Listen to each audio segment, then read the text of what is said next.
nouvelle dimension à l'école digitale pour optimiser au maximum l'utilisation des tablettes à l'école. Je note aussi avec beaucoup d'enthousiasme l'introduction de modules de communication, de créativité et d'innovation au secondaire. Pourquoi ne pas aller plus loin et introduire des classes de spécialisation dans l'informatique au secondaire, par exemple des classes de coding, de conception de sites web, de programmes informatiques, d'applications mobiles, en tout cas les basics. Car saviez-vous, madame, Internet, aujourd'hui, nous avons plus de 3 milliards d'abonnés à Internet. Internet aujourd'hui a pris une dimension surréelle. Saviez-vous qu'en Angleterre, l'Internet est aujourd'hui le second pilier de l'économie et contribue presque à hauteur de 12% au produit intérieur brut, et que si Internet était un pays, elle serait la 5e économie mondiale en termes de valeur réelle devant l'Allemagne. Là est notre avenir, madame. Nous asseyons aujourd'hui sur une mine d'or qui ne demande qu'à être exploitée. Nous avons le potentiel de développer ce secteur pour qu'il devienne le pilier le plus important de notre économie. Il suffit de développer notre capital humain en ce sens.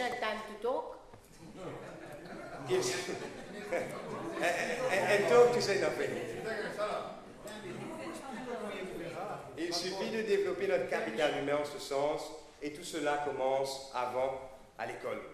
Nous pouvons en tandem introduire des classes d'entrepreneuriat au secondaire, demandant aux élèves de mettre leurs diverses connaissances de mathématiques et de business studies en pratique. Les PME, comme vous le savez, sont le plus gros employeur à Maurice. Et là aussi, il y a un vrai potentiel de développer une nation d'entrepreneurs. De plus, madame, le Career Guidance doit être réinventé pour mieux refléter les métiers qui émergent aujourd'hui, un service d'orientation professionnelle qui se charge de faire le travail de recherche nécessaire, d'agir auprès des élèves afin de les former au mieux pour les métiers de demain et les orienter vers ces opportunités. Le service d'orientation professionnelle doit aussi décourager les choix de carrière qui sont appelés à être saturés.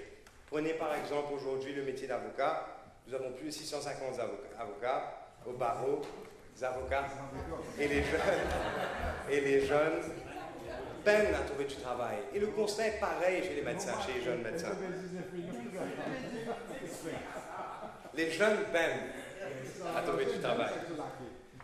Nous devons mieux planifier et mieux orienter nos jeunes vers les métiers d'avenir. Cela passe aussi par la formation des plus jeunes, surtout avec le 9-year schooling, qui demandera aux élèves, dès la fin de la Forme 3, de faire un choix d'orientation scolaire. Le Career Guidance Service doit pouvoir étudier les marchés du travail au niveau local, au niveau régional du continent africain, au présent, mais aussi anticiper et se projeter dans le futur et collaborer pleinement avec les acteurs économiques dans cette démarche afin d'établir une map de données récoltées qui sera accessible à tous. Le Career Guidance Service doit avoir accès aux élèves dès la primaire. Il doit aussi pouvoir mettre en place un partenariat avec le secteur privé pour ensuite placer les élèves en internat pour des périodes très courtes auprès d'entreprises privées et publiques afin de les introduire au marché du travail, afin de bâtir leur valeur de travail et afin de les faire découvrir les secteurs prometteurs émergents, par exemple les services financiers, l'ingénierie électronique, le tourisme, l'informatique, l'agriculture, l'entrepreneuriat. Les services d'orientation de carrière seront appelés à jouer un rôle clé dans notre démarche à devenir un pays à haut revenu. Je fais un appel au ministre de l'Éducation de saisir l'occasion de la venue du 9-year schooling pour réinventer notre service d'orientation de carrière. Cela aidera aussi à résoudre le problème du chômage des jeunes à l'avenir. Troisièmement, madame, le secteur informatique, comme je l'ai dit tout à l'heure, c'est une mine d'or qui ne demande qu'à être exploitée. Il est regrettable, je dois dire, que le Eben Accelerator, l'incubateur des PME dans le secteur de l'ICT à Eben, est désormais fermé. Nous devons impérativement réactiver le projet et l'étendre sur toute l'île, dans toutes les villes, dans toutes les circonscriptions, afin de démocratiser davantage ce secteur de l'économie. L'incubateur servait à donner un espace et les outils nécessaires aux PME pour se lancer dans le secteur de l'ICT. Nous pouvons améliorer le concept afin d'apporter un soutien technique et des conseils en gestion d'entreprise, un soutien marketing, ainsi que l'accès au financement avec l'objectif de créer le maximum d'opportunités pour ceux qui souhaitent émerger dans ce secteur, surtout pour nos jeunes Mauriciens. L'ICT peut aussi nous aider à accroître le soutien du gouvernement à toutes les PME opérant dans tous les secteurs de l'économie sans avoir à dépenser des sommes astronomiques. Par exemple, par la création de programmes informatiques offrant des solutions adaptées aux PME pour l'administration, les salaires, les prévisions financières, le marketing, la comptabilité, l'organisation de commandes et de stocks, qui sont souvent beaucoup trop chers et hors de portée de la plupart des PME. Ça peut paraître banal, mais ça a connu un grand succès ailleurs, par exemple à Singapour, où le gouvernement offre ce genre de programme gratuitement aux PME. Cela a prouvé d'aider à diminuer les coûts, à augmenter la productivité, la profitabilité des PME et à assurer leur pérennité et leur croissance. Alors pourquoi pas à Maurice? Je lance un appel au ministre du secteur informatique. Sur ce même registre, David Duval avait fait lors de son mandat de ministre des Finances introduit une mesure phare pour rendre les PME plus compétitives localement, mais surtout sur le marché international, avec la création de sites web gratuitement par le gouvernement pour les PME. Car Madame la Présidente, le monde, comme vous le savez bien, est un village. Alors pourquoi se concentrer sur la localité uniquement lorsque nous pouvons être appelés à devenir visibles à l'international? Pourquoi se limiter au marché local réduit et ne pas s'aventurer sur les marchés étrangers? Je pense sincèrement que cette mesure devrait être réactualisée pour aider les PME à se rendre plus visibles. Quatrièmement, Madame, la situation de la drogue à Maurice devient alarmante. Elle doit être plus sérieuse. Les jeunes sont parmi ceux les plus touchés et nous devons agir. Enfin, la vérité. Le combat contre la drogue consiste à prévenir, punir et réhabiliter les usagers. Sur le volet prévention, l'achat de drones par la police est une excellente mesure. C'est un début pour la force policière dans l'utilisation du drone pour combattre le trafic de drogue. Il faut équiper davantage la force policière dans ce combat. Les contrôles de notre territoire océanique doivent être renforcés. Le contrôle, l'achat de 2 bateaux intercepteurs renforcera ce combat. Toutefois, il faudrait sérieusement penser à acheter des drones capables de parcourir de longues heures de vol à haute altitude, équipés de caméras à longue portée, pouvant circuler dans toute notre zone économique exclusive afin d'identifier et de suivre les bateaux suspects qui permettra ensuite aux nouveaux bateaux de les intercepter. Cela permettra de donner une nouvelle dimension à la lutte contre la drogue ainsi que contrôler la pêche illégale. Prenons exemple sur les Seychelles, qui ont parmi leur arsenal plusieurs drones que nous appelons Reaper. Ce sont les mêmes drones utilisés par l'armée américaine. Et ces drones sont capables de prouesses technologiques incroyables à la pointe de la modernité pour contrôler leurs eaux territoriales et pour combattre la pêche illégale. Seychelles aujourd'hui dispose de pas mal de drones comme ça. Donc pourquoi pas Maurice? Nous devons aussi nous soucier davantage de la réhabilitation des consommateurs de drogue. Brand Séquard est aujourd'hui la seule institution gouvernementale, à ma connaissance en tout cas, qui se charge de la réhabilitation des usagers de drogue. Pourquoi pas construire un centre de réhabilitation additionnel dédié à la réhabilitation des drogués et spécialisé dans le traitement des jeunes drogués et des drogues synthétiques qui sont aujourd'hui en tout cas source de beaucoup de tracas. Il faut aussi renforcer la collaboration et la coordination entre les ONG et le gouvernement autour du combat contre la drogue. Un travail d'équipe étroit et requis.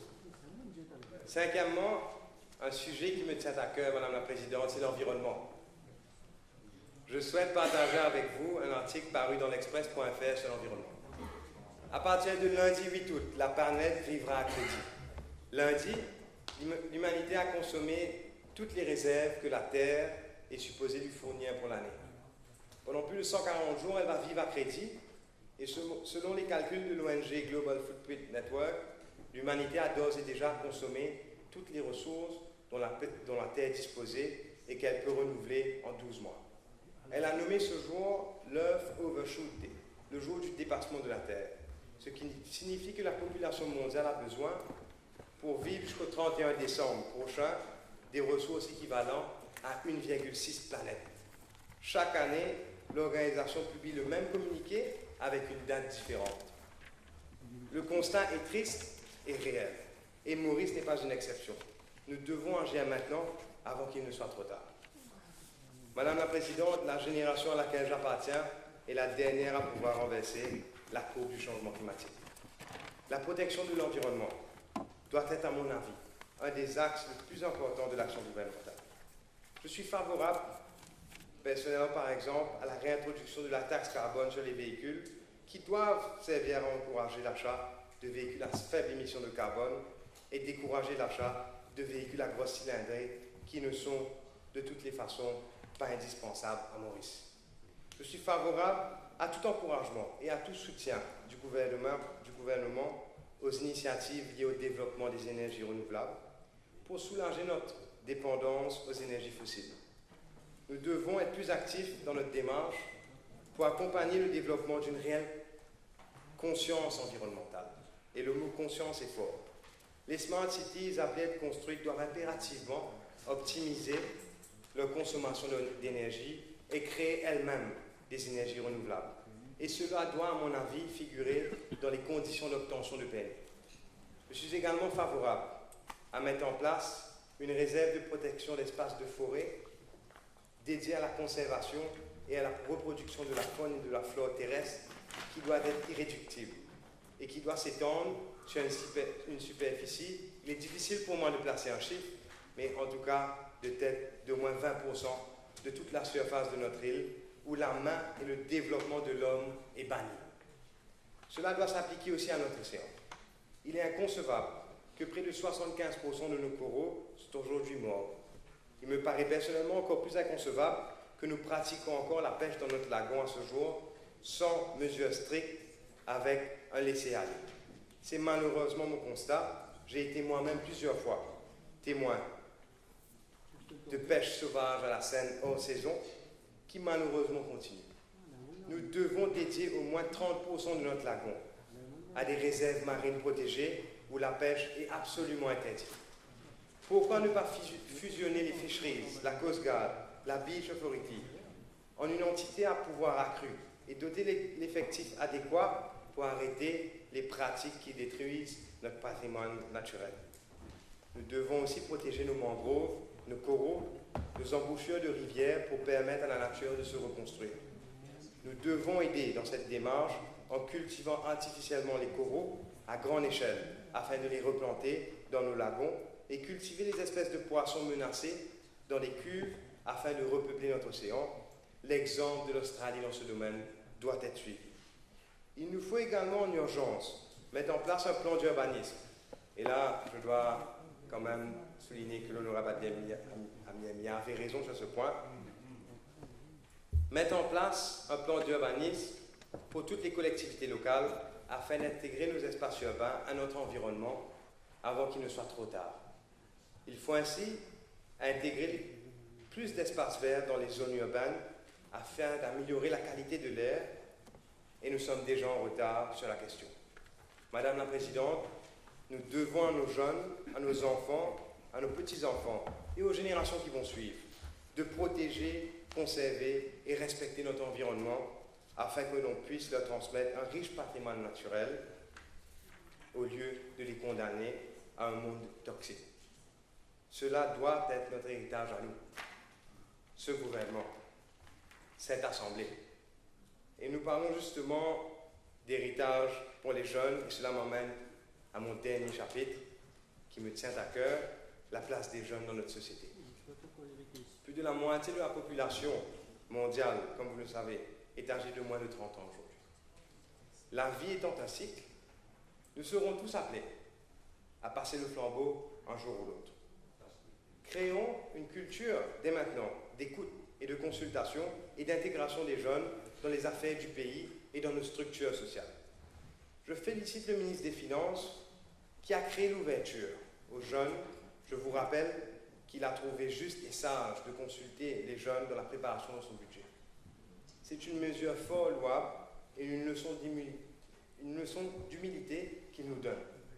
Continuons cette démarche et créons des espaces pour les jeunes, les permettant de débattre, d'emmener des propositions et de partager le point de vue au niveau local sur la gestion de leur collectivité à travers des Youth Councils.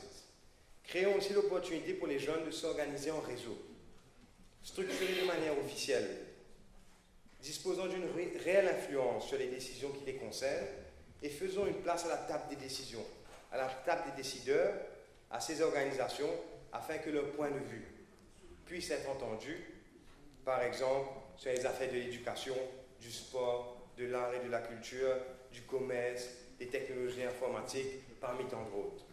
C'est un moyen efficace de moderniser notre démocratie et de l'approfondir, en créant l'ouverture vers les jeunes, afin de corriger notre manque de représentativité de jeunes qui tombent sous le barème de 30 ans, ici et dans les autres organes de décision du pays. Madame la Présidente, j'ai eu la chance, comme vous le savez bien, de représenter notre Parlement à la dernière Assemblée générale de l'Union parlementaire internationale, dont le thème cette année était centré sur l'inclusion des jeunes à la vie politique et aux décisions de leur pays. J'en suis retourné grandi et convaincu que notre pays ne peut que sortir lui-même grandi dans une telle démarche. Les jeunes ont beaucoup à apporter, sans aucun doute, sur les questions du pays. Ils ont beaucoup à dire sur le développement, sur son développement, et ont le droit tout à fait légitime